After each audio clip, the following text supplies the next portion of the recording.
Woo. Oh, y'all look good. I want you to look at something right now. Think of some major goal you want, or maybe it's one you're already working on, and you have experienced a lot of setbacks, a lot of defeats. You've experienced a lot of disappointment. Maybe you've already given up, and maybe you just need a little fire, a little encouragement to get back in the game again. Here's what I want you to look at. There are winners, and there are losers, and there are people who have not discovered how to win. And all they need is some coaching. All they need is some help and assistance, just a little support. All they need is some insight or a different strategy, a plan of action to make some adjustments that will open up the key to a whole new future for them, that will give them access to the unlimited power that they have within themselves. That's all that they need. So what I want you to do is think about something you want for you, that's real for you, that's important for you, that will give your life some special meaning and power. And I don't even want you to say, I can do that. I don't want you to assume that. See, 5 years ago when I started out in this area, I would not have been able to make the mental leap that I would be up to where I am right now. I don't want you to begin to just psych yourself out. No. I want you to be able to say something to yourself that will enable you to maintain a level of integrity with yourself. That when you say this, even when you face tremendous setbacks, it will be a benchmark to keep you in the game, to keep you moving forward and experimenting and readjusting your strategy and your plan of action, continuously looking for ways to win. So what is that something? When you got an idea you want to move on, you might not have the money, you might not have the education, you might not have the support or the resources you need. What is that something that can keep us going, that will enable us to act on our dream? What's one of those keys that will begin to help us to discover the secrets to our dream? Here's what I want you to repeat after me, please, with power and conviction. Say, it's possible. It's possible. That's all I want you to do when you look at your dream. Just say to yourself every day, it's possible. Just say that every day to yourself, it's possible. Because what does that do? See, it begins to change your belief system. See, the way in which we operate, ladies and gentlemen, it's a manifestation of what we believe, what's possible for us. Whatever you've done up to this point, all that it really is a duplication, it's a reproduction of what you believe subconsciously that you deserve and what's possible for your life. Most people operate out of their personal history, out of their memory, things they've done, things they've experienced, things they've seen, things that they have observed. What I'm suggesting that you operate out of a larger vision of yourself. I want you to see yourself doing what you want to do, experiencing what you want to experience, having what you want to have, doing what it is that gives your life some meaning and value. Operate out of your imagination, not your memory. Because whenever you look at where you want to go, I'm wanting to warn you, you will have some conversation back here after you go through the data that you've experienced in life saying you can't do it. And so what you want to begin to do is ignore that inner conversation. Well, most people, ladies and gentlemen, when something happens to them, what they do is they begin to believe that that's the way it is. That's the way it's always been. And they can't see the possibility of it being any different. Example, before April 1954, the common belief, the universal belief, because it had been tried again and again and again, and people had failed, the belief was that man was not physically capable of breaking the 4-minute barrier, that he could not run a mile in less than 4 minutes. That was the belief on the planet. It had never been done. But here's what happened, ladies and gentlemen. Roger Bannister came along, and he broke the 4-minute barrier. Now, here's what's significant about that. Since that time, up to this day, over 20,000 people have done it, including high school kids. What changed? 20,000 people. What changed? Here's what happened when they got on the track. They knew it had been done.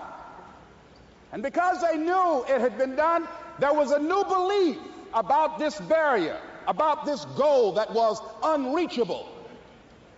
And those 20,000 people got in a race believing, knowing in their heart that someone had done it, that it's possible that they could do it. And I'm saying that if you know anybody that had some goal, some dream, something they wanted to do, and they did it, then I'm saying that you know in your heart that if someone has done it, then you can do it. It's possible. And that if someone can make their dream become a reality, that it's possible that you can make your dream become reality. And so as you begin to look at where you want to go, beginning to embrace that, it's possible. I'm blessed and highly favored. I've got a lot going for me. I got some good stuff in me. And it's possible that I can bring my greatness out here in the universe. That I can do what I want to do. It's possible I can write my own book. I can have my own business. I can take the trip and travel around the world. It's possible. I can bounce back from adversity and reinvent my life. It's possible. Regardless of where I am, the things can get better for me. It's possible. I'm thinking about two men right here in Chicago who were fairly successful, similar background, educated. They worked for a corporation for many years, and they were among many people that were laid off. Two guys who were very good friends. One went out looking for a job for several weeks along with the other one, and they faced disappointment and rejection again and again and again. They couldn't find any work, which is the story of many people across this country. One guy stopped. He became discouraged. He stopped going. He stayed home looking at television, became very argumentative and toxic with his wife, drinking beer, getting on the phone, talking to his other negative, unemployed friends. And he just gave up. The other guy kept looking for a job everywhere he could go. Every time he could get an opportunity, kept asking people, networking, checking the newspapers every day. Kept going everywhere he could, trying to find a job. You have too much education. You're overqualified. You won't be here long enough. He kept going. He kept going. He went to a place and said, look here, I tell you what, if you can't hire me, and I know you can use my talents, abilities, and skills, I don't want to sit home and do nothing. Just let me do some volunteer work. You don't have to give me anything, all right? I just want to work. I want to be busy. Guy said, okay, it's on you now, but don't expect me to give you anything. It's okay. This guy came in and worked. He was the first one there. The last one to leave was the best employee there. About 4 weeks later, one of the top managers quit. They were looking for a replacement. Guess who they selected? This other guy. This guy who was volunteering his time. He got the job. What was the difference between the two men? Eyesight and mindsight. Eyesight is judging on what you see. Judging according to appearances. But mindsight is how you interpret what you see. One guy said, it's not possible. It's over. I'm finished. I can't do it. I can't make it. He surrendered. I've faced rejection again and again. I'm not going anymore. There are no jobs out there. But this other guy, he felt that in spite of the no's and rejections, in spite of how bad the economy is, in spite of what the newspapers are saying, that it's possible that somebody somewhere will give me a job. He just kept going, thinking it was possible. And guess what, ladies and gentlemen? That's what we have to do with our dreams. Because things happen to you in life that you can never, ever anticipate. And many times when those things happen, you want to give up. I remember when I was in broadcasting, when I was a disc jockey, I became very controversial, not only being a disc jockey, but I felt that radio was something that you not only entertain people with, but you also empower them, you educate them. And I got fired. I didn't just leave, they fired me. That was a shock. I said, wait a minute. They took my microphone. I thought that was who I was. No, ladies and gentlemen, it wasn't. I had to do something else. And I didn't know what else I could do. See, here's what I'm looking at. What are the uses for your life right now that you haven't even reached for yet? See, I believe that when you don't have enough encouragement to act on your dreams or ideas, or you're not enlightened enough, that life will act on you. See, life had moved on me and said, Les Brown, you have outgrown this. It's time for you to do something else. Well, I wasn't enlightened enough. I organized some disc jockeys and got my job back. So they had to fire me again. I got fired twice. Here's what I did. I had to think of something else. And so a guy suggested to me, he said, Les, why don't you run for office? I said, man, I've never run for office. I've never known anything about how to operate in the political arena. I've heard encourage people to register to vote and get out to vote, but I don't know anything about politics. He said, well, neither do the people who run for office all the time.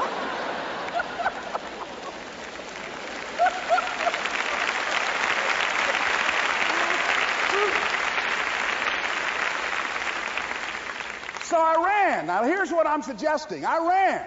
You got to do what you can where you are with what you have. I didn't have any money.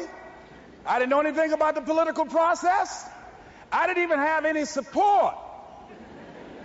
But here's what the guy told me. It's possible you could win. That's all I had. I was running against an endorsed candidate. He was an incumbent. He had the newspaper support, all of the leadership in the community, and I was challenging this guy. So I had a saying when I was on radio, stand up for what you believe in because you can fall for anything. And I would go door to door. I have my kids on one side of the street. I would be on the other, and I'd knock on doors. Hello, my name is Les Brown. Tell everybody I'm still standing. They get on the phone. Child, Les Brown was to my house today. You know the boy on the radio with the big mouth? Yeah, they fired him, honey. Say he's still standing. See, I'm saying just keep moving. Don't start feeling sorry for yourself. Don't spend time blaming and talking about what happened to you. See, whatever you talk about, that's what you multiply and expand in your life experience. So don't talk about stuff unless you want it to keep on happening to you, all right? So I got in that kind of action.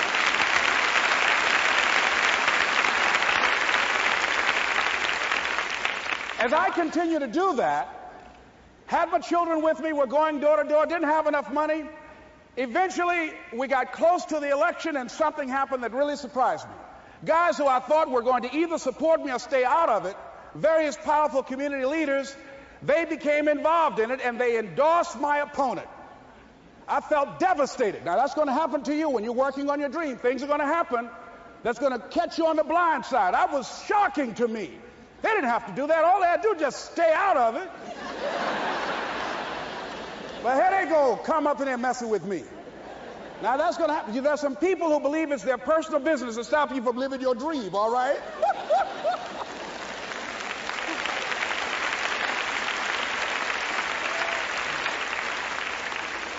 But I didn't deal with that. You want to make your dream come true, you got to stay focused. Some people rather get even than get ahead. Stay focused on where you want to go. I just kept on doing what I was supposed to do. And so I was driving to the radio station. My opponent had over $20,000. I had less than $800. As I was in the radio station, the guy said, "You're going to make a commercial?" I said, "Yes." He said, "It better be a good one because that money can't go pretty far here." And I sat there in the middle control room and I was thinking. And here's what happens when you get still. Stuff will start coming. Something said, "Call your mama." You used to talk about your mother on the air all the time. Ask her to say a few words for you. That'll be a different kind of political spot. So I called my mama. And I had a gospel record playing in the background.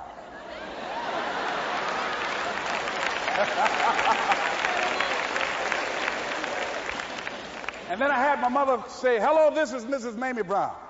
When I raised my sons, I raised them to be good children.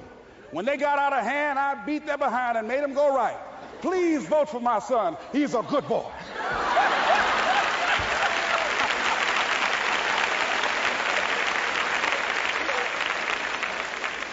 Usually in the state representative race, maybe 3,000 or 4,000 people will come out to vote in a primary. In that primary race, over 27,000 people came out and voted and said, "I'm voting for Les Brown because his mama said he's a good boy." ladies and gentlemen. I won.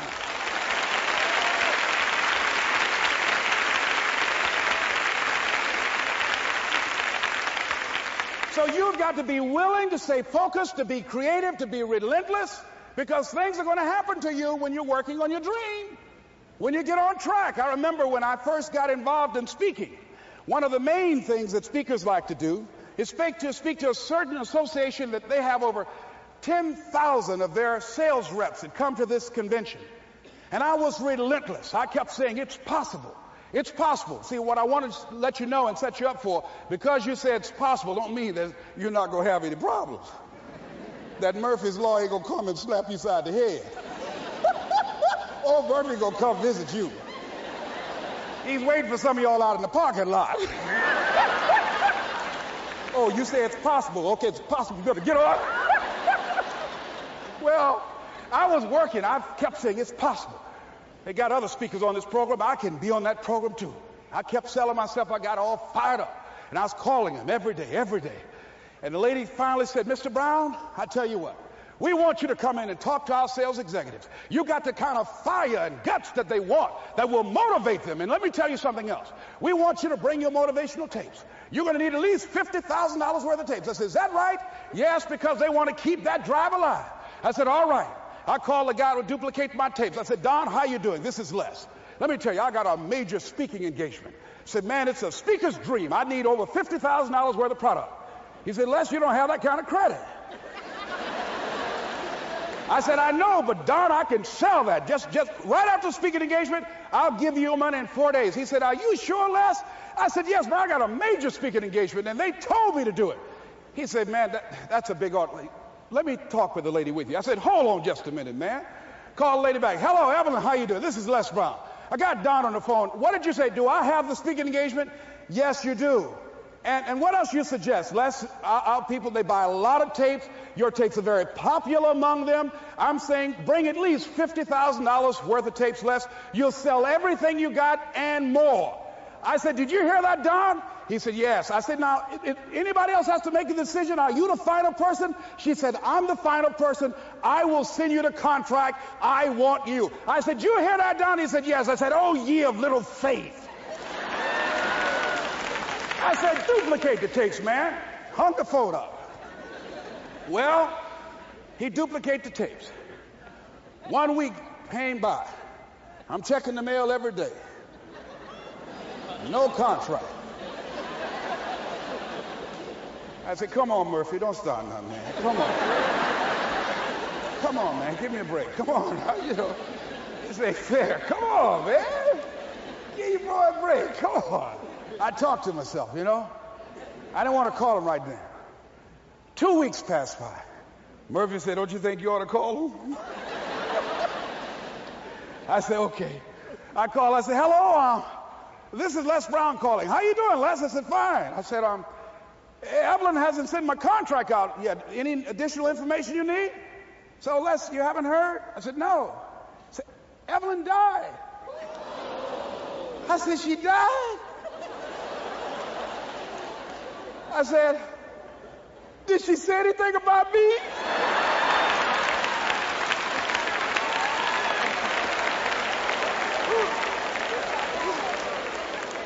When I got home, I was so wiped out. And Murphy was in the house waiting on me. Murphy said, is it possible you want to listen to some of your tapes?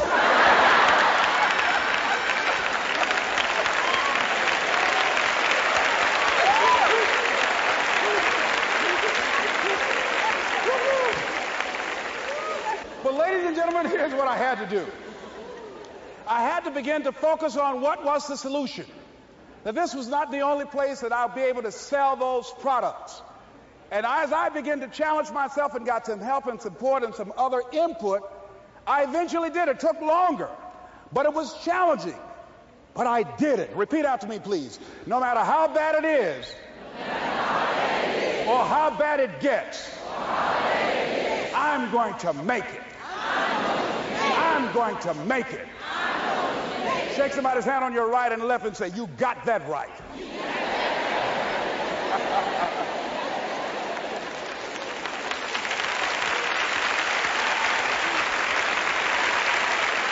Repeat after me, please. It's possible.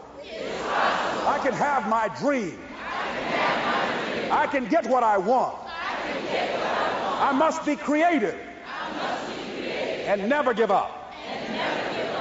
Now, let me share something else with you, ladies and gentlemen. When you know within yourself that there's something you want to do, and I believe that all of us were born with a purpose, that all of us have something that we are supposed to do, that all of us have some goodness within us, and that goodness gives us a responsibility to manifest our greatness.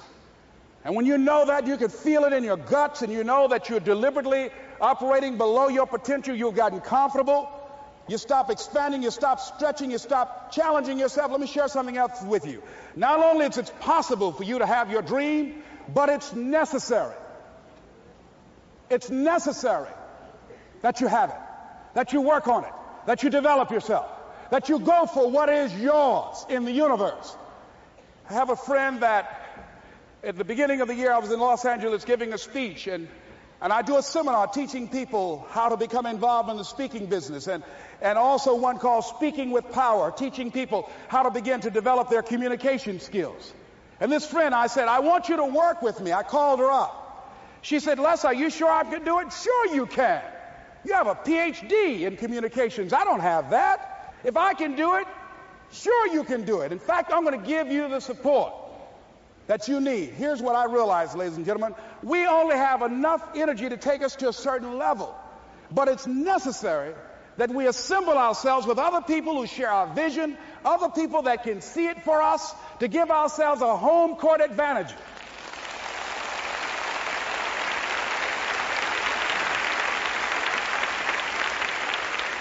So it's necessary that you seek out other people who think like you, who are growing, who have decided that they are not satisfied with where they are. See, I don't believe that necessity is the mother of invention. No, necessity, in my opinion, is not the mother of invention.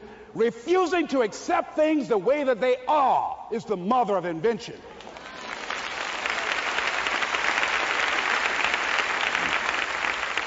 When you decide, I'm not going to settle for this, this is not going to be it for my life, I deserve more than this. See, that will start making you do some stuff.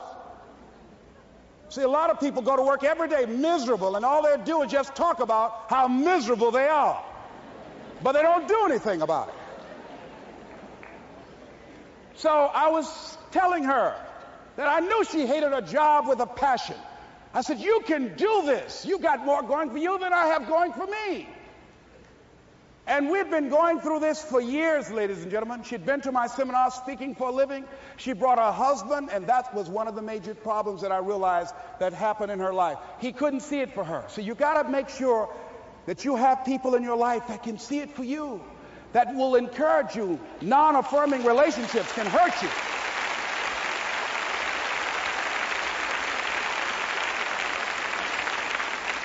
And I talked to him. I said, I don't have anything to do with your marriage. He said, you and I are good friends, and she and I are good friends. And I'm not taking sides. I said, but if you can't see it for her, don't tell her that.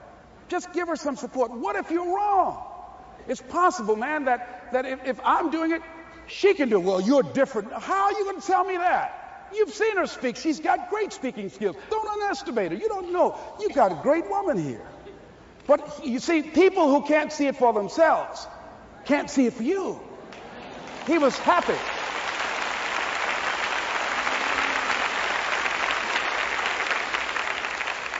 So I said, will you do it with me? I said, I'm going to give you the support you need. You can't do it by yourself. I will stand with you.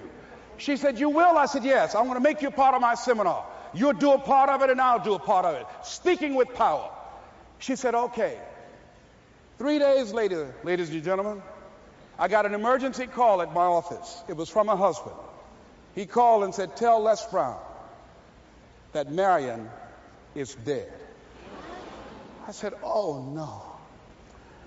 When I was flying there to go to the funeral, and I remember the last time that I saw her, and I had some of her papers that I had gotten inadvertently confused with mine, and I took them home.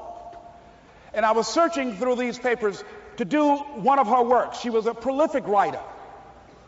And what got me, what was so sad that made me begin to cry, was that there were poems that she had started that were profound poems, great thoughts that she didn't complete. Plays that she had started that she didn't complete. See, that poem was given to her. I can't finish that for her, nor can you. That play, whatever the outcome that she had envisioned, that she had imagined, was given to her.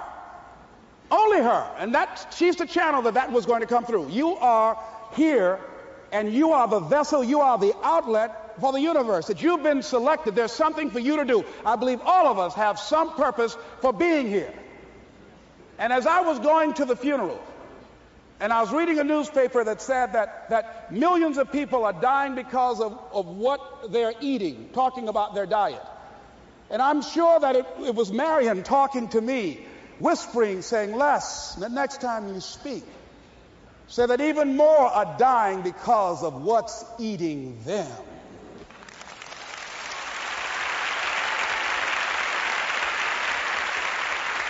When the challenges of life come your way, you've got to find ways to increase your sense of self-appreciation, because if you don't, you're bombarded with negative stuff every day that beats you down, and you will find yourself unconsciously engaged in self-destructive behavior. If you don't program yourself, life will program you.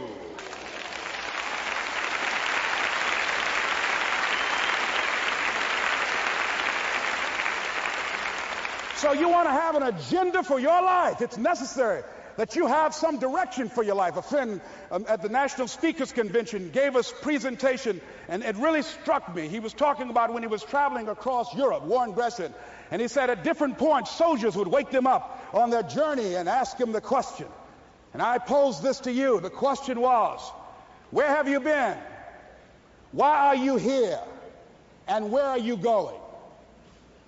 And that's what I ask you. Where have you been? Where have you been up to this point? You look at your life. You look at what you produce. Is it giving you what you want? Are you living on purpose? Are you living your dream? Are you acting on your ideas? Are you doing all you can do? Have you gotten comfortable? Are you procrastinating? Are you evading your own greatness?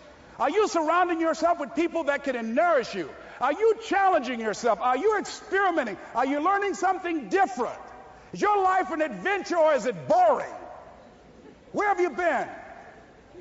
Why are you here? What brought you here? Investing the time, the money. What brought you here? And where are you going? What is it that you can get out of this session, out of this lecture? That when you leave here, rather than this just being a spectator event, that you got some idea, some dream, that you might have to go back and brush it off and look at it again and say, I've got to do this. This is my stuff. This is what I'm supposed to do. This is why I showed up. Where are you going with your life? What decisions are you making right now as you look into the future?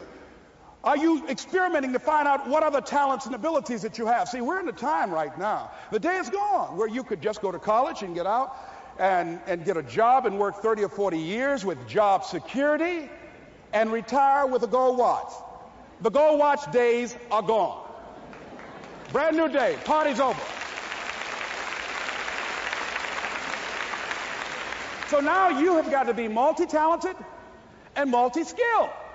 You've got to use all your stuff. You don't know what else you can do. I didn't know I can do what I'm doing right now. It's necessary that you stretch and challenge yourself and say, let me see. I started out as a trainer. I'm a trainer. That's what I am. That's what my expertise was in. And then I decided, let me see, can I speak? And then I discovered, hey, I can do that. What if I hadn't tried to do that and just been satisfied with just being a trainer, with a limited vision of myself? And then after training, and then I said, well, maybe I can go into business for myself. And I started speaking, going into business for myself.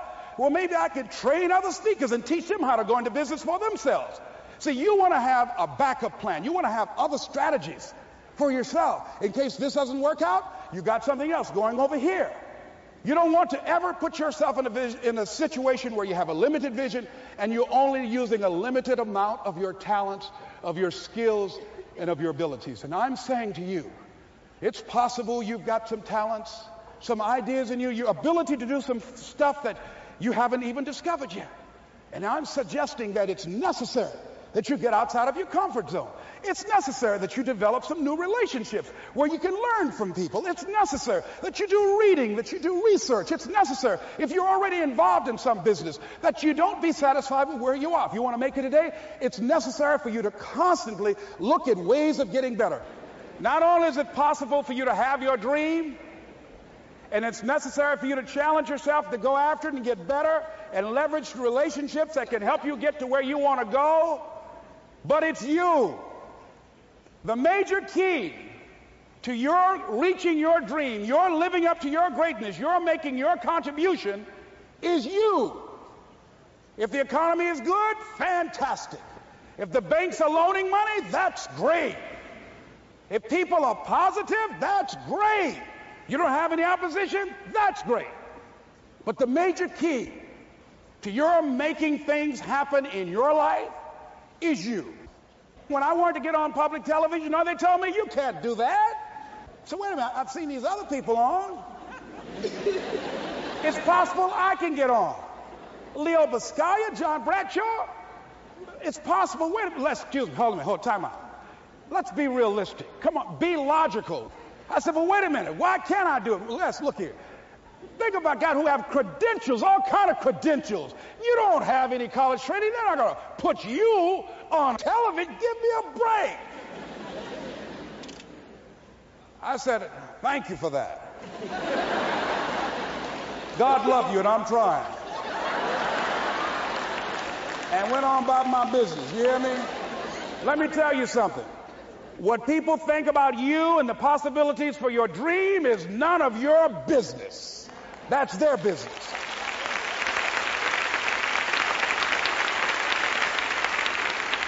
They have no imagination, ladies and gentlemen. They're living out of the past, out of their memory. Their attitude is it can't be done because they haven't seen it. They're judging according to appearances. The people that are going to make it in the future, the people that are making it today, let me share something with you. History is being read, but it's also being written by people with imagination.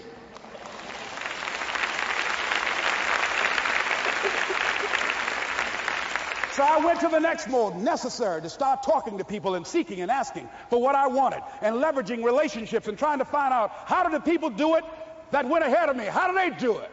And then what is it I need to do? How is it I need to train myself, to develop myself? What's the resources that will be required in order to make it happen? And as I start seeking out and asking questions, I started running into people who said, I know someone who can help you do that. And they helped me get connected with those people. Remember, we have so much energy that can take us so far. It's necessary that you hook up with some other energy that can take you to the next level. I hooked up with them. They said, let's go. I said, away we go.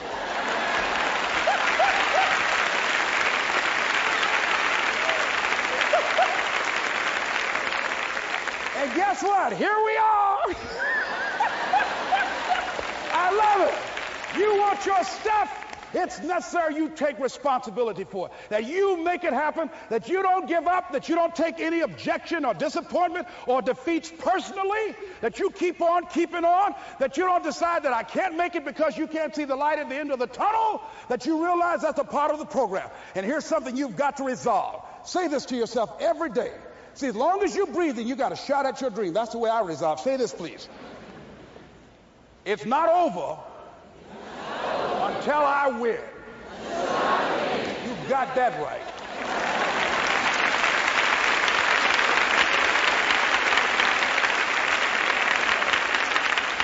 It's not over till I win. Not over till I get through. It's not over till I get over. Not over till I get what I want. Door can't open today, look out. I'm going to come back and take the hinges off. That's how you got to do that. You've got to have that kind of courage, that type of determination. If you want to make it happen, it's you. That you've got to take personal responsibility to make it happen. That you have got to own what it is that you want to do. If it's taking care of your well-being, if it's making a difference in our school system, if it's working with senior citizens, if it's to protect our ecology, if it's to create an economic renaissance, if it's just to take yourself to another level, it's you. You've got to make that happen. We can point out many things that can make it inconvenient or can slow us down, but ultimately, it's on us. Next step is, not only is it possible and necessary, and it's you to live your dream, to make this greatness that you have within you become a reality, but what I've come to appreciate when you're working on changing your life, changing some bad habit, getting out of addictive situations or relationships, or working to build a dream or making a difference in our society, or learning something that's very challenging. Here's what I realize, ladies and gentlemen, and develop a great deal of respect for. It's hard. Easy is not an option. It's hard living. Life is hard. See, it's hard when you're 49 years old, been working on a job for 17 years, and they come in and tell you you're finished and give you 1 week severance pay. And you got to start all over again. It's hard when you're married and raising children and your children are crawling and your husband dies unexpectedly. It's hard handling just the tragedies of life. It's hard when you're working on something and you put everything you have in it and it doesn't work out. You lose your money and other people's money. It's hard. It was rough when I lost my job and I could not find a job. It was humiliating and embarrassing, borrowing money, and then I couldn't pay the money back when I told them I would. That's rough. How people look at you, how they respond to you. It's very hard. It's humiliating. Here's what I discovered that happens to you in life, that you will go through things, and while you're going through them, you can't understand why it's happening to you. But after you go through it, and you get back and you look at it and you say, oh, now I understand why I needed that lesson. Have it ever happened to you? Raise your hand. Has it ever happened to you that I couldn't understand it then, but after I got through it, then I saw that was preparing me for bigger and better things.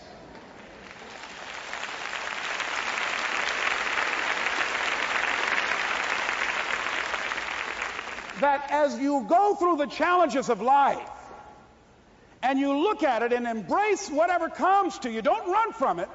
Step toward it. Don't try and duck it like most people do. See, most people want it easy. See, easy come, easy what? Easy go.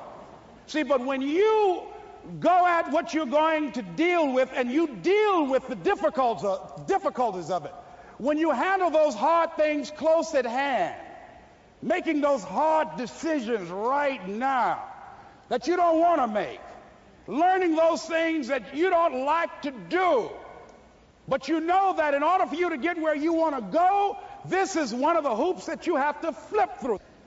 And I'm saying to you, whatever you got to do it, because if you don't, life is going to whoop you until you surrender and say, okay, all right, I cooperate, okay, I learned, okay. It had to wear me out a long time. So if it's hard, then do it hard. Now, how do you hang in there during the hard, difficult times? Les, you must have faith. You've got to believe in yourself. You've got to believe in your abilities. You've got to believe in your service, your company, your ideas, unquestionably. You've got to have faith, and that faith gives you patience. That it's not going to happen as quickly as you want it to happen. A lot of things are going to happen that will catch you off guard. And so therefore you've got to deal with and handle it as it comes. And not only that, but that faith and patience drives you into action. You've got to keep moving and keep plugging away.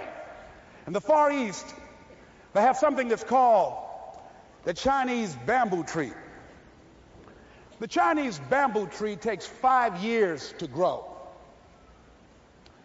And when they go through a process of growing it, they have to water and fertilize the ground where it is every day. And it doesn't break through the ground until the 5th year. Okay? But once it breaks through the ground, within 5 weeks, it grows 90 feet tall. Now the question is, does it grow 90 feet tall in 5 weeks or 5 years? The answer is obvious. It grows 90 feet tall in 5 years. Because at any time that person stopped watering and nurturing and fertilizing that dream, that bamboo tree would have died in the ground. And I can see people coming out talking to a guy out there watering and fertilizing the ground that's not showing anything. Hey, what you doing? You've been out here a long time, man. And the conversation in the neighborhood is, you growing a Chinese bamboo tree, is that right? Yeah, that's right. Well, even Ray Charles and Stevie Wonder can see ain't nothing showing. You know that's how people are going to do you? So how long you been working on this? How long have you been working on your dreams? And you have nothing to show. This is all you got to show. People are going to do that to you. And some people, ladies and gentlemen, they stop.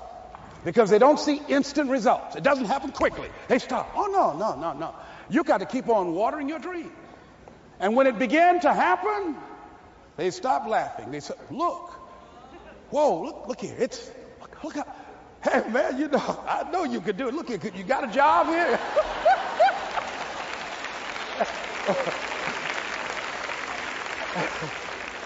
See, during those hard times, we didn't know how you're going to make payroll. During those times when you failed and things didn't work out, they were nowhere to be found. But you know what I discovered? When you're working at your dream, somebody said the harder the battle, the sweeter the victory. Oh, it's sweet to you. It's good to you. Why? See, when it's hard and there's a struggle, see, what you become in the process is more important than the dream. That's far more important. The kind of person you become, the character that you build, the courage that you develop, the faith that you're manifesting.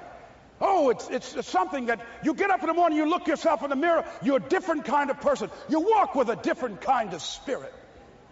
And people know that you know what life is, that you have embraced life. You knew it was hard, but you did it hard.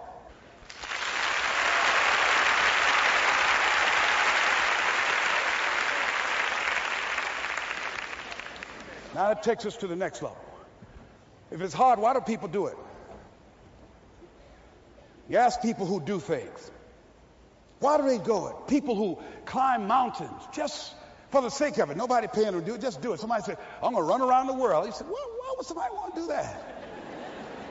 I'm going to swim the Atlantic Channel. Why? Why do people do that? I wondered. Why would a Nelson Mandela give up 26 years of his life? Why do people do that? Here's what I discovered in high school.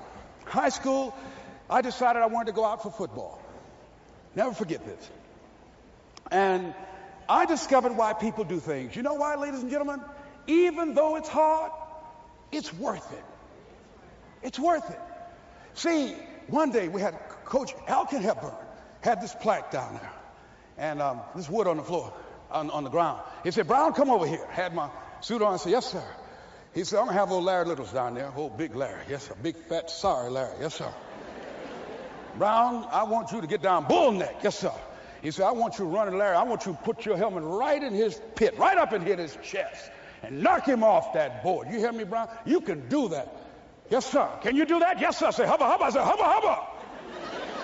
He said, Brown, I want you to knock him off. You're going to make the team. I know you can get him, all right? Look at him, how sorry he is. Knees knocking and everything.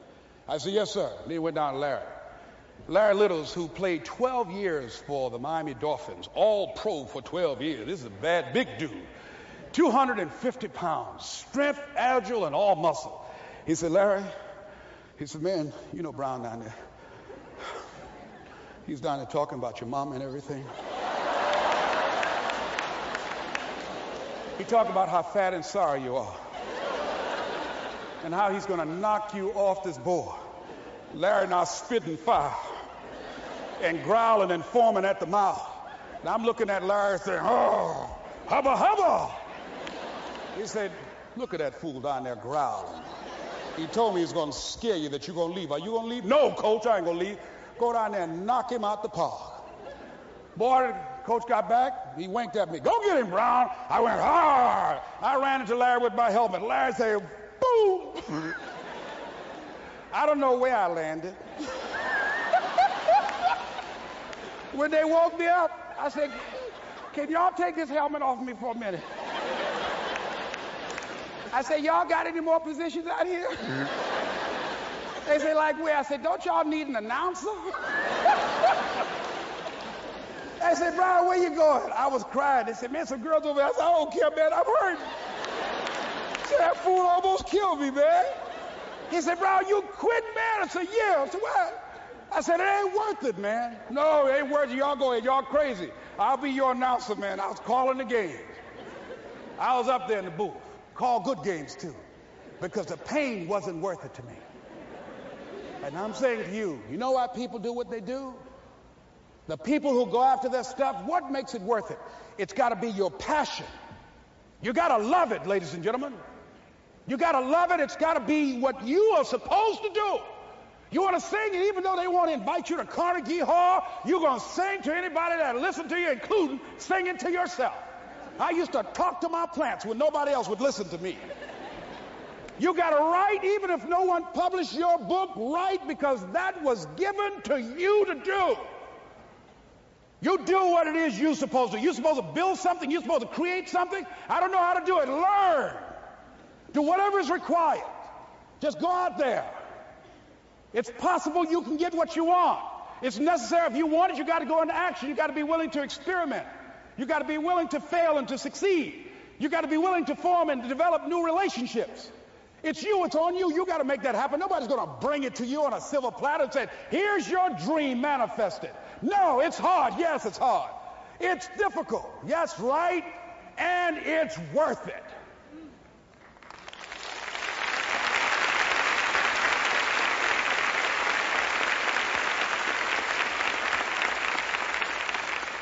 People ask, hey, man, these kids, man, it's rough dealing with them. That's right. That's right. You think peer pressure happened overnight? We went through peer pressure. I remember as a kid, some guys said, hey, Les, me and another fellow named Willie Lower, we were going home. Hey, man, we're going down to Gould's, man, and knock off a grocery store. I said, look here, I don't want no part of that. I'll see y'all later. I said, y'all chicken. I said, that's all right, you say whatever you want. Low star. I'm not chicken, man. Don't call me chicken. Then why don't you come? We didn't even ask you to come into place, man. All you do is just drive the car. That's all. I don't know how to drive that good. Well, we're trying to get Les to come. He's chicken. Hey, I'm not driving nothing, all right? Willie, don't care about what they say, man. Leave him alone. You want to go do it? You find somebody else to drive, or you drive yourself. Come on, Willie, man. Pull him. He stopped. I ain't chicken. All I got to do is drive? Yeah. I said, Willie, that sounds simple, man. Don't go, man. He went. And the next day we read the newspaper where when they robbed the store, when they came out running to a car, the merchant, the man who owned the store, came out just shooting wildly, and he hit the driver in the head. So peer pressure didn't just start in the 90s or the 80s. It's difficult. It is challenging for kids right now. And it's going to take some easy, simple methods to help bring them out of this madness, this insanity? No. Is it hard? Yes. Let's look at what we've been doing. What has worked? What has not worked? Let's look at where we want to go. What is it that we want to produce? What is it that we want to create for our young people? And as we think about that, start experimenting with different methods and techniques to create and to produce that. And begin to believe that it's possible. Through our commitment, through our vision, through our determination, our relentlessness, because of our belief, it's possible that we can reduce the teenage homicide rate, the teenage pregnancy rate, the dropout rate, that it's possible, looking at what kind of world are they going to be in. As we look at the global economy, that as we begin to use our collective will and genius and resources, It's possible that we can create an educational system that not only will test their minds with information and facts and figures, but will teach them how to think and be creative. And what does it mean to be a human being and to value human life? And how do you make relationships work? How do you bounce back from adversity? It's possible that we can give them a curriculum that will give their lives a sense of purpose and direction and meaning, and teach them how to begin to know and operate on a higher level of being, where they become assets to our society rather than liabilities. What if we leave here with that kind of consciousness that it's possible, as opposed to saying we have to write this generation off, that it's possible that we were born for such a time as this and that, that maybe someone here has the idea or the method or some plan of action or an approach that can resolve many of the problems that we're facing with young people today. Whatever we have to do to save our children, it's worth it.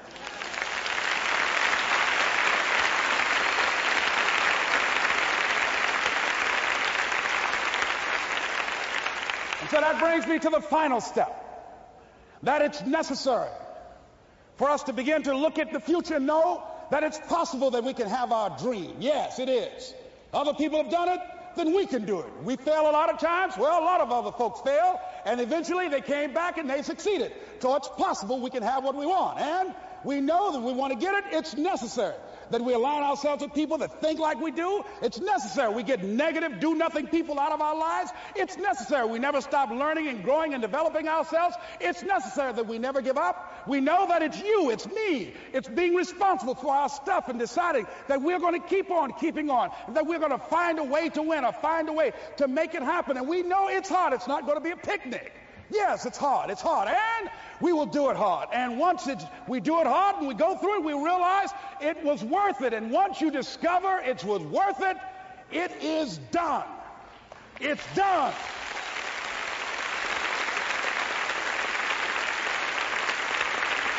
It's done, ladies and gentlemen, before it happens. Well, here's what I'm suggesting to you. That when you're working, you have a wall to break through. Let's say a friend of mine who runs a marathon, and he says, when he's running the 26-mile marathon, he said, let's say that hypothetically, that 18th mile is the wall. He said, Les, when you get there and you're running, he says, everything in you is telling you to stop, to give up. Every muscle is aching, and you're saying to yourself, I can't do it. I can't do it.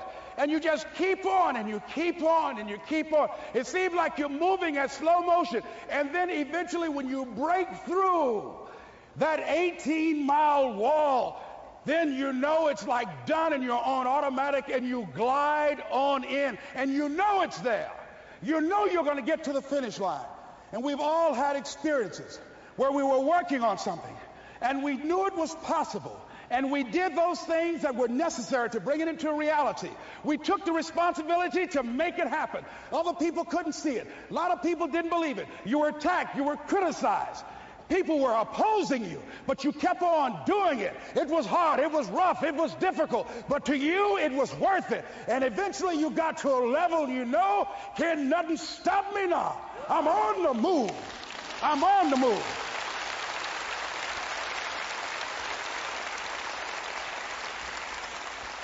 Finally, I'm thinking about a friend of mine who is no longer operating on this dimension. His name is Jack Boland. He had this vision of a church that would serve various types of needs for people, their supportive needs, and helping them in recovery from drugs and alcohol and whatever addictions that they might be involved in. And he was known for bringing in different kinds of speakers. And over a year ago, he was diagnosed as having cancer, and he announced to his congregation that he's going to be taking chemotherapy, and that it was a possibility that the cancer would go in remission, and he was optimistic about that. And sure enough, it did for a year. And one of the things Jack always talked about is that he wanted to have his funeral while he lived. And so he invited a few friends, Wayne Dyer and myself and a few other speakers.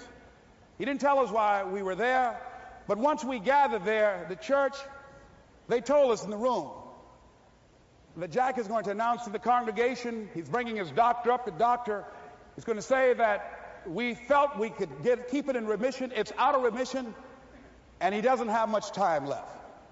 And whatever words you want to say to Jack that you would say if he had made his transition, speak those words now. Well, we were shocked and we were somewhat stunned until Jack got there. They brought him in a wheelchair, and boy, was he courageous, and he had a strong smile, and they helped him up the steps, and he sat behind the podium. And each of us got up and we said a few things about Jack and the impact that he made on our lives. And he said, the doctor, after announcing that Jack didn't have long, he says, "Doctor," he said, "I accept what you say, but it's possible that does not have to be the case. But if it is, I will enjoy life to the very last breath I take, even the chemotherapy. I will enjoy that." And Jack did, ladies and gentlemen. And when they said that all of his vital organs were failing, they called his family and his close church staff to the hospital and said, "He's dying." And so they came and they all gathered in the room. And Jack at that time was unconscious. And he gained consciousness. And he looked at them and he said, with what strength he had, he said, "I want to thank you all for being here. You've been a great staff to me." He looked at his sons, his daughter. He said, "You've been a great family." He said, "Don't feel sorry for me." He said, I'm ready to go. I'm looking forward to the next adventure." And he sat there for a little while, laid there, and he closed his eyes, and he lost consciousness. About an hour and a half later, he opened his eyes, and he looked at them. He said, "This is embarrassing. I'm not dead yet." They were laughing through their tears. They said, "Jack, you are a character." He said, "Hey, I hate giving up this kind of control." So they predicted that Jack would die at the end of February. And then on the 2nd, they said, he won't see the light of day. He will be dead by morning. Ladies and gentlemen, Jack died on March 4th. And we believe that even in his dying, Jack sent his congregation a message that I want to give to you with his permission. March 4th is the day he died, and we believe Jack was saying, "March 4th."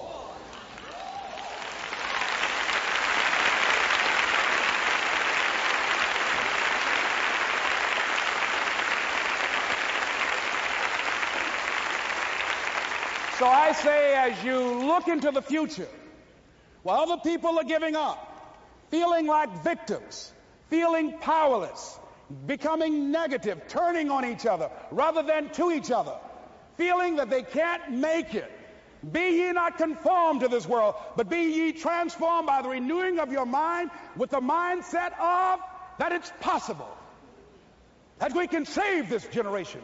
It's possible that we can create new industries, a new economy. It's possible that I can find a new profession, a new job. It's possible I can create a new life.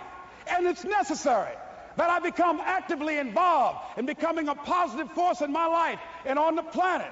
And it's me, yes, it's you, it's all of us, pulling together, working together to create this brand new future. And it's going to be hard. Easy is not an option. But if it's hard, we will do it hard. Whatever is required to snatch victory from the jaws of defeat. And it's worth it. Yes, it's worth whatever we have to do. And once we know that, it is done. It is done. It is done. It is done.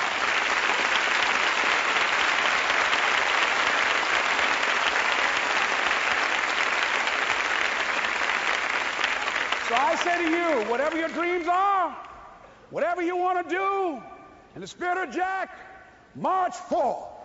This is Mrs. Mamie Brown's baby boy, Leslie Calvin Brown, saying, "It's been a plumb pleasing pleasure as well as a privilege." Thank y'all here. Thank you.